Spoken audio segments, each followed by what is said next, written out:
Just the usual Trump bibble. I mean, the man's just a fool. Let's begin by talking, though, about Donald Trump, which is just as much fun, and the difficulty he's having achieving world peace. Because he keeps boasting about ending his wars. He says he's ended 8 wars. But some of those diplomatic achievements are looking, fragile, even more fragile than they were at the time. He's clearly working hard to end the war in Ukraine, after a fashion. But unsurprisingly, Kyiv and Moscow can't agree on how to do that. President Zelensky is insisting today still that he isn't prepared to give up land to Russia, as he has always insisted. And in the Middle East, phase 2 of the Gaza peace deal is getting nearer, but we're not there.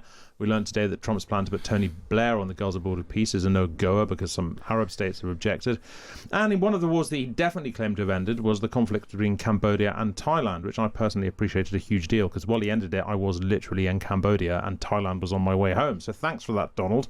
But they've been exchanging fire again in the past few days as well. Meghan, is he just not actually all that good at this?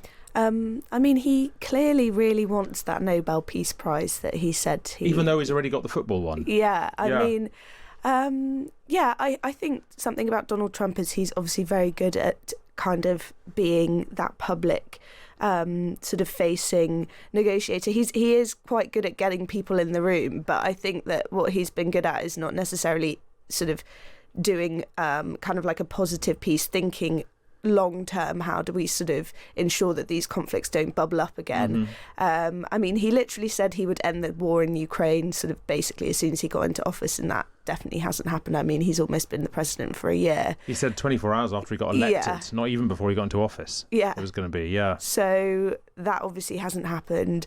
But I do think, he is obviously showing the fact that America does have a lot more power, especially more than Europe. So I think that, we can criticise him over here, but what are we doing? What are we doing? Exactly. No, that's true. Is it, Patrick, is it a sort of slightly like a real estate thing? That when you negotiate a deal to buy a skyscraper, as I'm sure you've done, once you buy... Small one up, one down skyscraper. Once you buy the skyscraper, it stays bought. Right, you don't negotiate your deal to buy the skyscraper and then the next day someone goes, oh, actually, I'm taking back a bit of that skyscraper. Oh, no, I'm still occupying the first 30 floors. It's once it's done, it's done. And so he can he can get people to sign things. He can bully people to say a thing. But then what happens 3 weeks later, once he's taken his eye off the ball, he just doesn't seem to have much grasp of. He's very keen on the tweet or the Truth Social, whatever the verb is for what you do on Truth Social. He's very keen. Lie is the thing you do on Truth Social. Yeah. He is very keen on making the announcements and let it... It has been, I have said it, therefore it is done. Less good on the detail. I'm shocked that the winner of the FIFA Peace on Earth, Goodwill to All Men award, the illustrious award, and I'm looking forward to the FIFA Literature Prize, by the way. Yeah, that'll be great. So I forget who it was who was saying that the Nobel Committee should just announce the winner of the World Cup tomorrow and be done with it. Yeah. But I mean, I'm amazed that he finds that peace is actually a bit harder than just putting out a truth. But, this is a man who, by the way, has been given a Peace Prize from an organisation, despite saying again publicly that he might take away the World Cup from certain cities if they're mean to him. Right. So the Democrat mayors of various American cities might actually lose the World Cup, and for that the FIFA gave him the Peace Prize.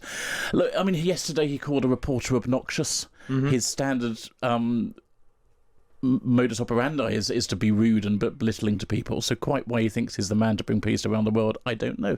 But maybe behind the scenes, things will emerge. But I mean, certainly the front man isn't very good. I mean, the fascinating one, the principally fascinating one, is Russia and Ukraine, because it seems so intractable. His strategy very very much does seem to be to agree completely different deals with both sides and then be cross with both of them when they don't agree sort of to the other one. It's a whole new kind of diplomacy, like, in a way, and one day this war will end and he will take credit for it.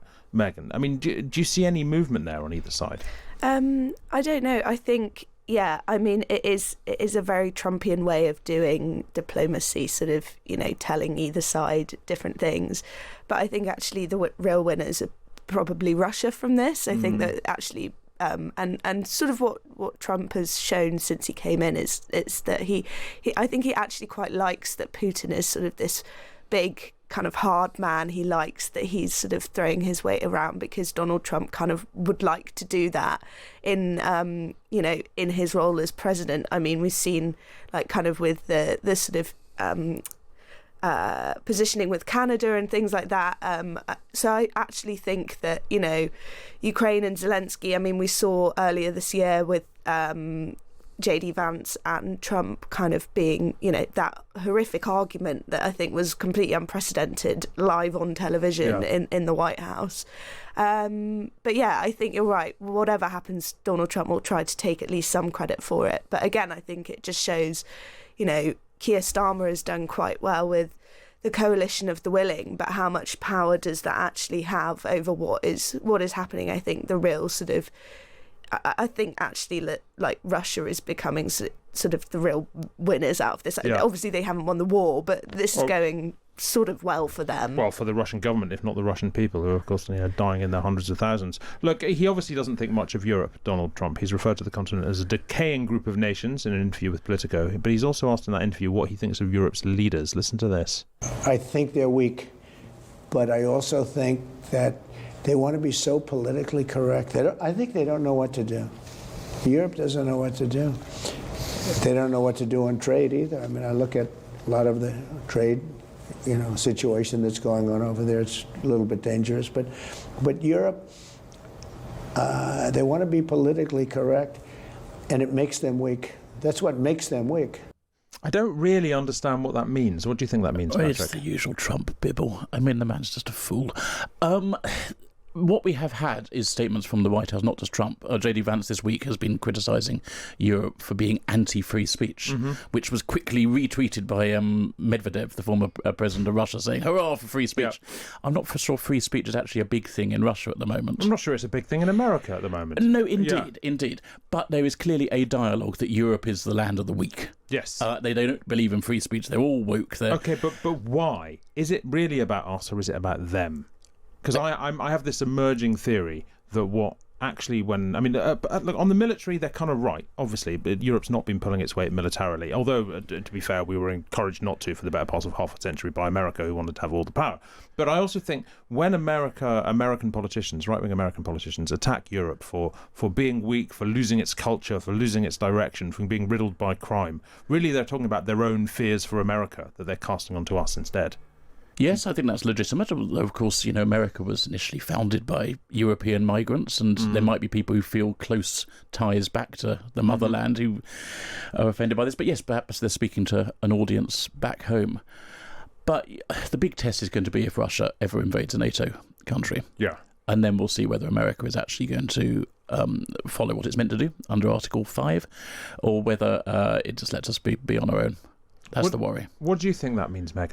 Criticising European leaders for being politically correct. Is it a bit like that bit in 30 Rock where she has to say, just say Jews, this is taking forever? She should just say Muslims, Donald, this is taking forever. I mean, there was some sort of comment or something kind of in discussions recently which said America, I think there was sort of some concern that, in the next few years, Europe will have so many people who, as part of their population, who are immigrants, that they won't actually feel like this sort of national tie to NATO, which I don't really agree with. If you're living in a country, surely you want that country to be secure, whether you're, whether you were born there or not. Whatever your ethnic stock. Exactly. I think it's just a way of America being like, actually, we're not really that invested in NATO anymore, or just not that invested in giving this support to Europe that we have for such a long time. Because, if you look at the politics of Donald Trump, I don't think he is that interested in sort of having this collegiate relationship with Europe. So it's just a way of making it look like it's even more of our fault, where I think there is a legitimate criticism, as you said, about Europe not building itself up. But I don't think that, it's all because of that. I think there is some political stuff going on with America that they maybe don't want to sort of own up to. Stare quite in the face.